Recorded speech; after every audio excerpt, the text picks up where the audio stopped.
അപ്പൊ നമുക്ക് B T എസിലേക്ക് സെലക്ട് ആയ ഫസ്റ്റ് മെമ്പർ ബി ടി എസിന്റെ തന്നെ ലീഡർ ആയിട്ടുള്ള കിം നംജുൻ അഥവാ ആർഎമ്മിന്റെ സ്റ്റോറി ഇട്ട് തുടങ്ങിയാലോ. അപ്പൊ സൗത്ത് കൊറിയയിലെ സിയോളിൽ തന്നെയായിരുന്നു കിം നംജുന്റെ ജനനം. ഇനി സ്പെസിഫിക്കലി പറയുകയാണെങ്കിൽ സിയോളിലെ സംഗ്ദുദോങ്ങില്. ഇനി ആറും പറഞ്ഞതനുസരിച്ചിട്ട് ആളുടെ ചെറുപ്പകാലം വളർന്നതും അധികം സ്പെൻഡ് ചെയ്തതും ഒക്കെ ഇൽസാൻഗൂലും ഗോയാങ്ങിലും ഒക്കെ ആയിട്ടായിരുന്നു. 6ാം ക്ലാസ്സിൽ പഠിക്കുന്ന സമയത്ത് എപ്പിക് ഹൈ എന്ന ഗ്രൂപ്പിന്റെ റാപ്പ് കേട്ടിട്ട് റാപ്പിനോട് ആരാധന തോന്നിയ ആറും ആ ഒരു ഏജിൽ തന്നെ ഈ ഒരു റാപ്പിംഗ് ട്രൈ ചെയ്യാൻ സ്റ്റാർട്ട് ചെയ്തു.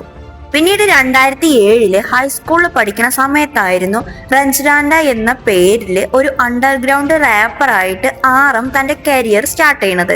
അത് കഴിഞ്ഞ് പിന്നീട് കുറച്ച് അണ്ടർഗ്രൗണ്ട് റാപ്പേഴ്സ് അടങ്ങിയിട്ടുള്ള ദേനംഹ്യോക് എന്ന് പറഞ്ഞിട്ടുള്ള ഒരു അണ്ടർഗ്രൗണ്ട് റാപ്പിംഗ് ക്രൂവില് ആറും ജോയിൻ ചെയ്തു. അതിലെ മെമ്പേഴ്സ് ആയിരുന്നു Iron, show me the money season 3 finalist, supreme boy, big ഹിറ്റിലെ പ്രൊഡ്യൂസർ, ടോപ്പ് ഡോഗ് എന്ന ബാൻഡിലെ മെമ്പർ ആയിട്ടുള്ള കിഡോ.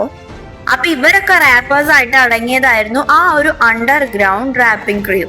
ഒരു റാപ്പർ എന്ന നിലയ്ക്ക് തന്റെ സ്കിൽസ് ഇംപ്രൂവ് ആവണതിനനുസരിച്ച് ആറും അണ്ടർഗ്രൗണ്ട് റാപ്പർ എന്ന നിലയിൽ കൂടുതൽ ആക്റ്റീവായി മാറി. കൂടുതൽ സോങ്സ് പ്രൊഡ്യൂസ് ചെയ്യുകയും മറ്റ് ഫേമസ് അണ്ടർഗ്രൗണ്ട് റാപ്പേഴ്സ് ആയിട്ട് കൊളാബ് ചെയ്യുകയും മറ്റൊക്കെ ചെയ്തിരുന്നു. ആർമിന്റെ ഈ ഒരു ഫെയിം വളരുന്നതിനനുസരിച്ചിട്ട് ഒരു ഹിപ്പ് ഹോപ്പ് ഏജൻസിന്റെ ഓഡിഷനിൽ നിന്ന് അവൾക്ക് കോൾ വന്നു. അവിടുന്നാണ് ആറും അതിലെ ഒരു ജഡ്ജ് ആയിരുന്ന അൺടച്ചബിൾസിന്റെ സ്ലീപ്പിനെ കാണുന്നത്. അങ്ങനെ ആർമിന്റെ ഈ ഒരു റാപ്പിംഗ് സ്റ്റൈലിൽ ഭയങ്കര ഇംപ്രസ്ഡ് ആയിട്ട് സ്ലീപ്പി ആർമിന്റെ നമ്പർ സേവ് ആക്കുകയും അത് ബിഗ് ഹിറ്റിന്റെ പ്രൊഡ്യൂസർ ആയിട്ടുള്ള പീഡോഗിന് കൊടുക്കുകയും ചെയ്തു. ഇതുവഴി ആർമിന്റെ റാപ്പിംഗ് സ്കിൽ കണ്ടിട്ട് ബിഗ് ഹിറ്റിന്റെ സിഇഒ ആയിട്ടുള്ള ബങ്ഷിയൊക്കെ ഇംപ്രസ്ഡ് ആവുകയും ഇമ്മീഡിയറ്റ്ലി ബിഗ് ഹിറ്റ് ലേബൽസിന് വേണ്ടിയിട്ട് ആർമിനെ സൈൻ ചെയ്യിപ്പിക്കുകയും ചെയ്തു. സത്യത്തിൽ ആർമിനെ ആദ്യം അവർ സൈൻ ചെയ്യിപ്പിച്ചത് ഒരു ഐഡൽ ഗ്രൂപ്പിന്റെ മെമ്പർ ആവാനായിട്ടായിരുന്നില്ല, പകരം ഒരു ഹിപ്പ് ഹോപ്പ് ഗ്രൂപ്പ് ഫോം ചെയ്യാനായിട്ടായിരുന്നു. പക്ഷെ ഫേറ്റ് എന്ന് പറഞ്ഞിട്ടുള്ള ഒരു സംഭവം ഉണ്ടല്ലോ, അതിന്റെ ഒരു ഭാഗമായിട്ടാണ് അന്ന് ആർമിനെ ബി